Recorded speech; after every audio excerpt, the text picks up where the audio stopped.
Welcome, everyone. This is Krista Nash. Thanks for joining us for today's episode of the podcast.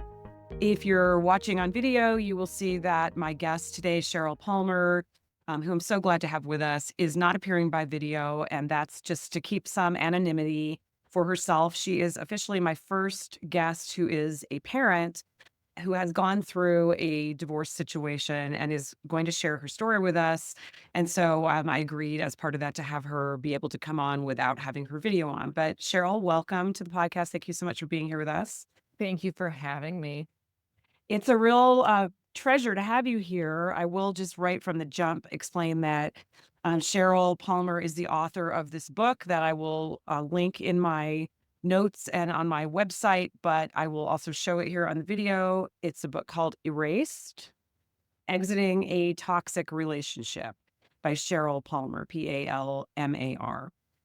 So congratulations on your book. From reviewing it, it seems like you went through obviously a lot of pain in having to live this and then to write about it. Why did you write the book?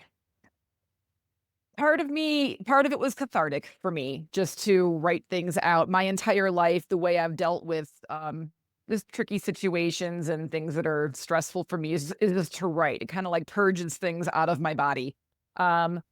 During my marriage, when we had arguments, disagreements, what have you, I would writing like a diary. I would write emails to myself, just kind of getting it out of my system. As things escalated in my relationship, where things started to get really bad, I found it helped keep me kind of in check and in line of where my emotions were at and how emotions were getting muddled the next day. So it was almost proof to myself that arguments and fights were real. And that just kind of grew into the entirety of my marriage and how it went from where it started to where it ended. And reading it, it was a very lonely place to be. And I would imagine a lot of people out there who are in a divorce situation or in a relationship that's toxic on any level, whether it's physically abusive, mentally abusive, emotionally abusive, whatever. You hear about it on the news, you see it on TV, but I feel like it's glamorized to some degree. Either you're some exorbitantly rich, famous person who's having a hard time, or it's some weird like reality TV show like Jerry Springer or something where it's almost not real for you. I consider myself very educated, middle class type woman where I'm smart, and I can't believe that so many things happened to me, and the loneliness was so crippling. Once I got through a lot of it, I'm not the only one. And I did find that along the way that I'm not the only one. I just wanted other people out there to know there is support around you. You do have choices. You aren't alone. So it was more this is a snapshot of my past that probably is very familiar to a lot of people. So that's why I went ahead and published. I finally talked to my sister and brother. I just the cup was so full and like overflowing. It all fell out. And I told them everything that was going on. My sister was very, like boys will be boys. They were just kind of drunk, and like her husband and my husband hadn't seen each other, and like maybe it's a one-off. And I tried to lean in. Not that she didn't believe me, but that's what I think a normal person would want there to be, because you don't get married thinking there's going to be a divorce 5 minutes later. So, okay, I started leaning into that. My brother, God love him, he's always prepared for everything. And when I told him that I thought that I was being listened to, he actually got me a bug detector, and it's the size of a cigar, and it checks for like Wi-Fi and radio signals and camera signal, all the things that you see on like a James Bond movie. Yeah, So like a spy finder thing. yeah. So in the mornings, I would wake up and I would literally like scan our entire house. You had to be within a foot of wherever the item might be. And I tested it. You put it near your cell phone, your phone starts ringing. You put it near a Ring camera, your Ring camera starts going off. And that's what I was doing. I did that for months. And it was exhausting. I would wake. I wasn't sleeping. Did you find anything? Yeah, I sure did.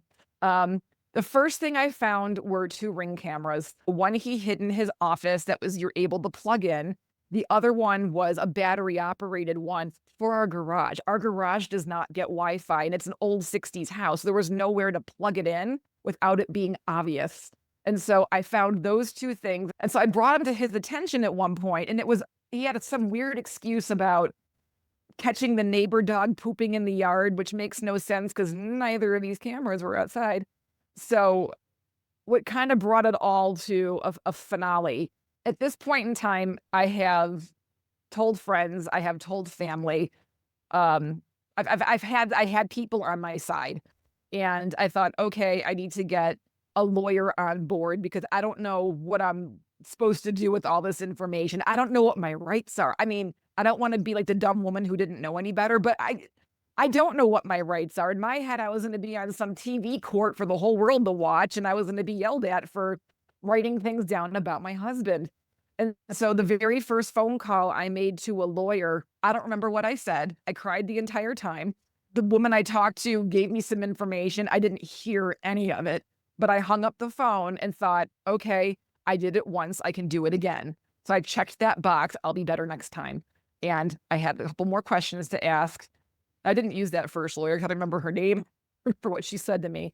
And then I interviewed a couple other lawyers, and I looked at ones that, like, are the shiny, shiny law firms that have, like, radio ads and are on bus stops, and I ended up finding this one woman, her name's all the characters in my book have different names, but in the book, she's Addison Sands, and she kinda credited herself as to being a little bit more, like, not smaller potatoes, but not the big glitzy, you've got 7,000 people working underneath you. She was very child advocacy, kinda like you, and just she just seemed very real, and I talked to her on the phone, she didn't talk at me, she talked to me, which I appreciate. Obviously, I was scared, obviously, I don't know the law like everyone's supposed to in situations like this, and she was very real with me, and it was, you can't go into this thinking, "My husband's so horrible," because everyone thinks they have this horrible, horrible person that was suddenly, your husband, but you liked him enough to marry him and you liked him enough to have a kid with them. She goes, "That's what judges are going to see." She goes, "So let's talk more about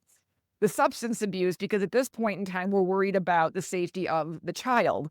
So Addison was very, you need to worry about the things that you can win and not the ones that's just like you're mad at them kind of a thing, because that's not gonna go anywhere in a court no matter what you're doing, which made a lot of sense, and as angry as I was about a lot of this, I mean, she's right.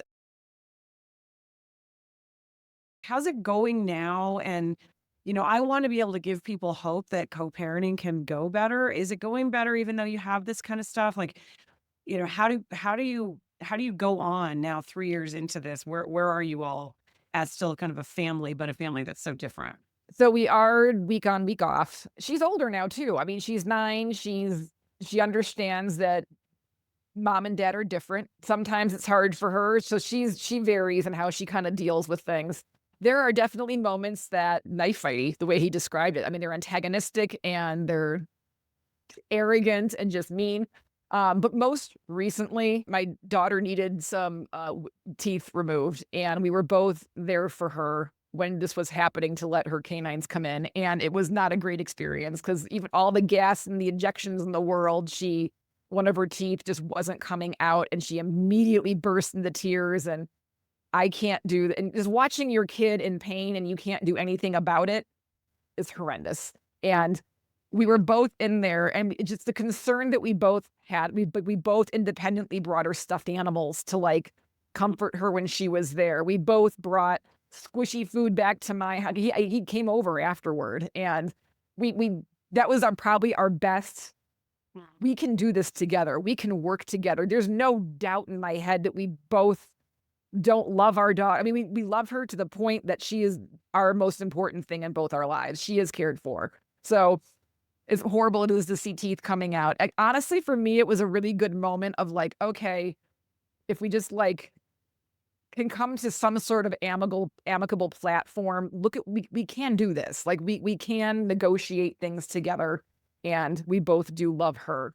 Like, he scooped her up, carried her to the car, I buckled her in with pillows and blankets, like, we did our parenting job with love for her, just not with love for each other, but I know Riley felt loved in that moment, so it was How do you feel like your daughter in that moment, I mean, obviously she'd just gone through this this horrible thing that was painful. That's gotta be really hard, but could you see in the way that she was responding to you both, like, how much she appreciated you Yes. together?